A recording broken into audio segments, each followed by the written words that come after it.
அனைவருக்கும் வணக்கம். இன்னைக்கு ஆவேசம் என்கின்ற ஒரு மலையாளத்தை பத்தி என் மனசுல என்ன தோணுச்சுங்கிறத உங்களோட ஷேர் பண்ணிக்கலாம்னு நினைக்கிறேன். அதுக்கு முன்னாடி தமிழருக்கே உண்டான சாபமா என்னன்னு தெரியல. இந்த சித்திரக்கனி முடிஞ்சு இன்னைக்கு சம்மர் வெக்கேஷன் வந்துருச்சு, குழந்தைங்க எல்லாம் வீட்டுல இருக்காங்க. அவங்கள கூட்டிட்டு ஒரு நல்ல படத்துக்கு போலான்னு பார்த்தா ஒரு படமும் தமிழ் படம் விளங்கவே மாட்டேங்குது, பார்க்கவே பிடிக்க மாட்டேங்குது. சித்திரக்கணிக்கு அப்படித்தான் 4-5 நாள் லீவ் இருந்துச்சு. அப்போ ஏதோ ரிபல்னாங்க, சபல்னாங்க, வந்தாங்க போனாங்க, எப்படி போனாங்கன்னு தெரியல. இப்போ கல்வன் வந்துச்சு, அந்த கல்வன் என்ன ஆச்சுன்னு கூட தெரியல. தேட்டருக்கு வந்த ஸ்பீடுக்கு ரிட்டர்ன் வெளியே போயிடுச்சு. ஆனால் இது போன்ற தருணத்தில் மலையாளிஸ் நம்ம கை கொடுத்துட்றாங்க.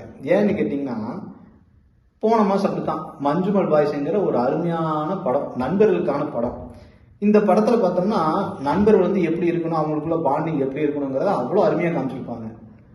இது வரைக்கும் குணா படத்தை நாம எப்படி பார்த்துருப்போம்னா, ஒரு காதலுக்கு உண்டான படம். அதுல குறிப்பா ஒரு பாட்டு ஒன்று வரும், கண்மணி அன்போடு காதலன் அப்படிங்கிற பாட்டு. அந்த பாட்டை கிட்டத்தட்ட ஒரு 25 வருஷமா நம்ம லவ் ஆந்தமா நினைச்சிட்டு இருக்கிறோம். அதை ஒரே ஒரு படத்துல ஒரே ஒரு சீனுக்கு கொண்டு அது லவ் ஆந்தம் மட்டும் கிடையாது, ஃப்ரெண்ட்ஷிப் உண்டான ஆந்தம் சொல்லி அப்படியே நம்ம மஞ்சுமல் பாய்ஸ் அந்த படத்தோட ட்ராக்கே மாத்தி விட்டாங்க. அதே போலதான் இப்ப வந்திருக்கக்கூடிய ஆவேசம். அதுல பாத்தீங்கன்னா, அதுக்கு முன்னாடி என்ன சொல்றோம்னா, இந்த படத்தை பாக்குறதுக்கு முன்னாடி நம்ம பார்த்தோம்னா, என்னடா இது ஜிகிர்தண்டாவோட சாயல் இருக்கே, அசால்ட் சேதுவோட சாயல் தான் இந்த ரங்காவா இருக்கே அப்படின்னு நம்ம பார்த்தோன்னு கண்டுபிடிச்சிருவோம். ஆனா அதை கொஞ்சம் மறந்துட்டோம்னு வைங்களேன், அந்த ஃபகத் ஃபாசிலோட நடிப்பும் அந்த 3 பசங்களோட நடிப்பும் அவ்வளோ ஒரு அருமையா இருக்கும். இந்த கதை எப்படி ஆரம்பிக்குதுன்னு பார்த்தீங்கன்னா, கேரளாவில் ஒரு 3 பசங்க இருக்காங்க, பள்ளி படிப்பு முடிச்சிடுறாங்க, அபி பிபின்னு சொல்லிட்டு. இவங்க என்ன பண்றாங்க, பள்ளி படிப்பு முடிச்சவங்க மேற்கொண்டு படிக்கிறதுக்காக கர்நாடகா மாநிலத்தின் தலைநகரமா இருக்கக்கூடிய பெங்களூருக்கு போறாங்க. அங்க போய் ஒரு பிரைவேட் காலேஜ்ல சேர்றாங்க.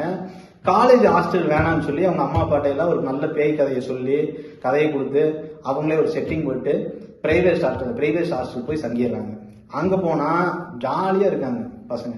6 மணிக்கு மேல ஆச்சுன்னா பேர் அடிக்கிறது என்ன, தம் அடிக்கிறது என்ன, இன்னைக்கு இருக்க பசங்க எப்படி இருக்காங்களோ அதே இதை காமிச்சிருக்காங்க. கர்நாடகாவில் எப்படி இருப்பாங்க, உள்ளூர்ல இருந்தா பசங்க எப்படி இருப்பாங்க, வெளியூர் போனா எப்படி இருப்பாங்க காமிக்கிறாங்க.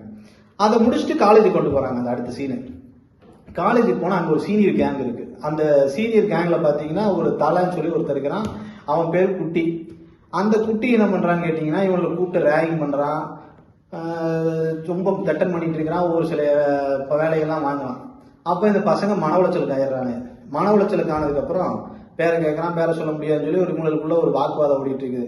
உடனே அந்த குட்டி கேங்க என்ன பண்ணுது, ஒரு ஸ்கெட்சை போடுறாங்க, இவங்களை நம்ம தூக்கியே ஆகணும்டா அப்படின்ட்டு. 2010 எப்படி இருக்கும் நம்ம ஆம்னிவேன், அந்த ஆம்னிவேனை பார்க்கறதுக்கு அவ்வளோ ஒரு அழகா இருக்கும். KA03 போட்டு அந்த செகப் கலர் ஆம்னிவேன் அப்படி வரும். அந்த குட்டி முன்னாடி உட்காந்துட்டு இருப்பான், டிரைவர் சீட் பக்கத்தில் வருவானு, மேலே இருந்து அந்த 3 பேர்த்த கேட்ச் பண்ணி வண்டிக்குள்ளே ஏற்றி கொண்டு போயிடுவாங்க ரூமுக்கு. கொண்டு போனோன்னா கஸ்டடி வச்சு உரின்னு உரிச்சு வெளுத்தெடுத்து பசங்களை கசன்னு அடிச்சு அப்புறம் கடைசியை காம்ப்ரமைஸ். இதெல்லாம் நம்ம எப்போ இருந்தாலும் நம்ம பார்த்துருப்போம், இல்லை அனுபவிச்சிருப்போம். அதே போல காம்ப்ரமைஸ் பண்ணிடுவானா. அடிச்சு முடிச்சதுக்கு அப்புறம் சரக்கரா தம்மடி, இனிமேல் நீ குட்டியோட பசங்க நீ வெளியே போய் சொல்லிக்க, இனிமேல் நீ எல்லாம் என்னுடைய தம்பி, உனக்கு அண்ணன் யாருன்னா குட்டின்னு சொல்றான்னு சொல்லி அப்படியே ஃபார்ம் பண்ணி காம்ப்ரமைஸ் பண்ணிடுவாங்க. ஆனா இந்த பசங்களுக்குள்ள அந்த அடிவாங்கின வெஞ்சன்ஸ் ஓடிட்டே இருக்கும். எப்படா இவனை பழி வாங்குறது, எப்படா இவங்களை பழி வாங்குறதுன்னு யோசிச்சிட்டே இருப்பானே. இவனால பழி வாங்குறதுக்கு வாய்ப்பே கிடைக்காது. ஏன்னா இவங்க காலேஜுக்குள்ள இருக்கிறாங்க, கிட்டத்தட்ட ஒரு 100கணக்கான பேர் சீனியர்ஸ். அப்போ இதுல இவன் டீம் தான் நல்ல ஃபார்ம்ல இருக்கு. இவன் என்ன பண்றான், 3 பசங்களும் கேரளா பசங்க ஒவ்வொரு பக்கமா வேலைக்கு போறானுங்க, பார்ட் டைம் ஜாப் எல்லாம் போறானுங்க, கையில காசு கிடைக்குது. ஒருத்தர் பிளான் சொல்றான், டே டானுங்கிறவங்க கடை இருப்பான், சரக்கு அடிக்கிற இடத்துல இருப்பான். நம்ம ஊர்ல எப்படி டாஸ்மார்க் அது மாதிரி பெங்களூர்ல சரக்கு அடிக்கிற இடத்துல இருப்பான். நம்ம நேரா போறோம், அறிமுகம் மாறோம் அப்படின்னு சொல்லி போறாங்க. போற இடத்துல எல்லாம் டுமில் டான் தான் இருக்காங்க, எவனும் ஒரிஜினல் டானே கிடையாது.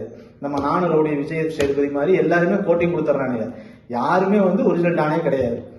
அப்போ இதே மாதிரி பண்ணிட்டு இருக்கும்போது பசங்க பார்ட் டைம் ஜாபுக்காக போறானுங்க. அங்க போய் இங்க போய் பொம்மலாட்டம் ஆடுற மாதிரி, ஹோட்டல்ல சப்ளை பண்ற மாதிரி, கல்யாணத்துல சப்ளை பண்ற மாதிரி அந்த காசையெல்லாம் சேமிச்சு டெய்லி போய் சரக்கு அடிக்கிறாங்க.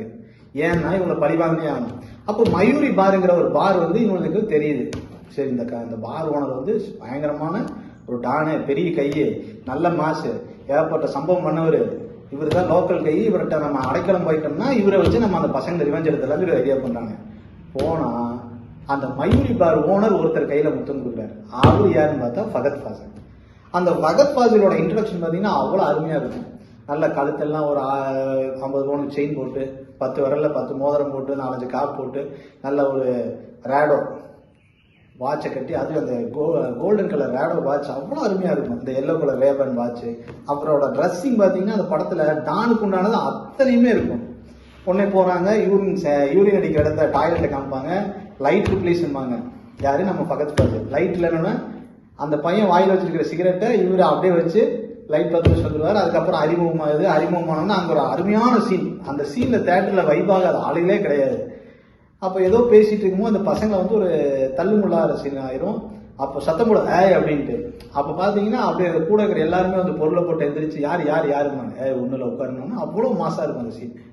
அப்புறம் இவங்க என்ன ஆகுறாங்க, அந்த ஃபகத் ஃபாசில் கூட இன்ட்ரோ ஆகிடுறாங்க. இந்த பசங்க கூட வந்து நல்ல நட்பு தொடருது. டெய்லி ஊருக்குள்ளே போகுது, பழக்கங்களுக்கு ஆகுது. டெய்லி போய் சரக்கு அடிக்கிறாங்க. அப்போ இந்த பையன் ஒரு டைம் சொல்கிறான், ஆனால் இனிமேல் நீங்கள் எனக்கு அண்ணன், உங்களுக்கு நாங்களாம் தம்பி. அண்ணன் வந்து தம்பி அடித்தா கேட்கணும். காலேஜில் எங்களை அடிச்சிடறானுங்க, நீங்கள் கேட்பீங்களா மாட்டீங்களா அப்படின்னோடனே உடனே சொல்லிடு, யாரா அடிச்சது சொல்கிறா, நான் கேட்குறேன் பார்த்துக்கலாம் அப்படின்னோடனே, இன்னைக்கு கேட்க வேணா நாளைக்கு காலையில் ஓப்பனு எப்படி பசங்களோட அடிச்சானோ அதே போல் அவனை அடிக்கணும்னு சொல்லி அடுத்த நாள் ஒரு ஃபைட்டு. 2 இந்திக்கார பசங்க இருப்பாங்க, தரமான சண்டைக்காரங்க. அவங்களெல்லாம் போட்டு போய் 5 பேர் தான் பறக்க விட்டுறாங்க. காலேஜில் இருக்கிற அத்தனை பேர். உடனே அங்கே ஒரு தமிழ் படம் சீன் வைக்கிறாங்க. இவனெல்லாம் என் தம்பிங்க, இவனில் நான் அடிப்பேன், வேற யாரும் கேட்கக்கூடாது. ஆனால் இவனை நான் அடிச்சு மற்றவங்க அடிச்சா நான் கேட்பேன். ஒரு இதாகிடுது. உடனே ஃபகத் ஃபாசில் சீன் அங்கே முடிஞ்சிருது. அதுக்கப்புறம் அந்த பசங்களோட தொடர்ச்சி என்னவாகுது, ஃபகத் ஃபாசில்கிட்ட தப்பிக்கிறாங்களா இல்லையா, இந்த படம் எப்படி முடியுதுங்கிறத கதை. இந்த ஃபகத் ஃபாசில் மகா நடிகருங்க, அவ்வளோ ஒரு இயற்கையான நடிப்பு, சூப்பராக நடிச்சிருக்காரு. ஒரு டானுங்கிறவன் எப்படி இருப்பான். நம்ம தமிழ் படத்துலலாம் பார்த்தீங்கன்னு டானுன்னா அவர் வந்து யார்கிட்டையும் பேச மாட்டார், ஒரு 1.5 லிட்டர் சரக்கு அடிப்பார், 4 கிலோ கறி சாப்பிடுவார், ரொம்ப ரகடாக இருப்பார். ஆனால் இந்த மாதிரியே இல்லை. 60 கிலோ வெயிட்டில் இருப்பார், 5.5 அடி ஹைட்டில் இருப்பார், நீட்டாக இருப்பார், ஸ்மார்ட்டாக இருப்பார், பசங்களோட யதார்த்தமாக இருப்பாருங்கிறத அவ்வளோ அருமையாக காமிச்சிருக்காங்க.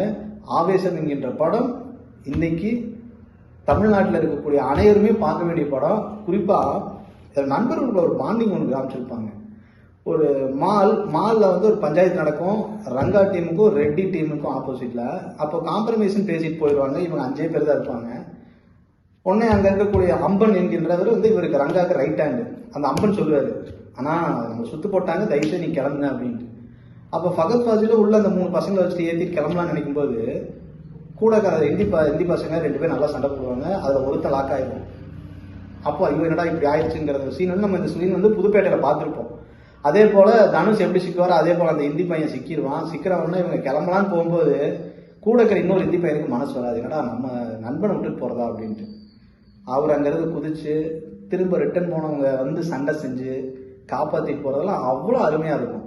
இந்த படம் நம்ம தமிழ்நாட்டில் பார்க்கறத விட கோவை மக்களுக்கு ஒரு சின்ன ஒரு யோசனை, நமக்கு பாலக்காடோ கேரளா வந்து ரொம்ப பக்கம் சாவடியெல்லாம், அங்கே போய் கேரளா மக்களோட பார்த்தோம்னா இந்த படம் அவ்வளோ வைபாக இருக்குன்னு நினைக்கிறேன். தயவு செய்து இங்கே இருக்கக்கூடிய அனைவருமே ஆவேசம் படத்தை கண்டிப்பாக காண வேண்டும் என வேண்டி விரும்பி கேட்டுக்கொள்கின்றேன். நன்றி.